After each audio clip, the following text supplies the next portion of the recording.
بسم اللہ الرحمن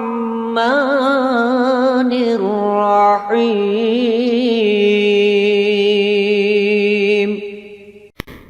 السلام علیکم دوستوں، آج ہم آپ کے لیے ایک معلوماتی ویڈیو لے کر آئے ہیں جس میں ہم آپ کو بتائیں گے کہ کون سی مخلوق کو اللہ تعالیٰ نے کس دن پیدا کیا۔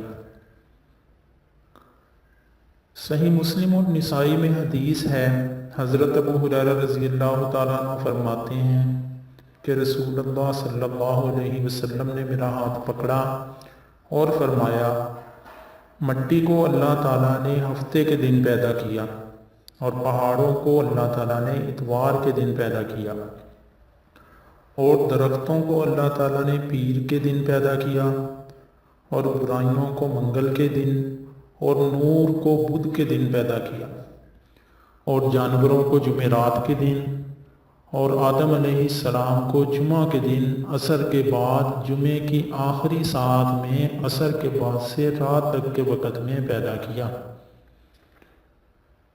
یہ تفسیر ابن کثیر جلد نمبر 1 صفحہ 106 پر بھی موجود ہے۔ اگر آپ کو ہمارے اس چینل سے فائدہ ہو رہا ہے تو اس کو زیادہ سے زیادہ شیئر کریں اور سبسکرائب بھی لازمی کریں۔ السلام علیکم۔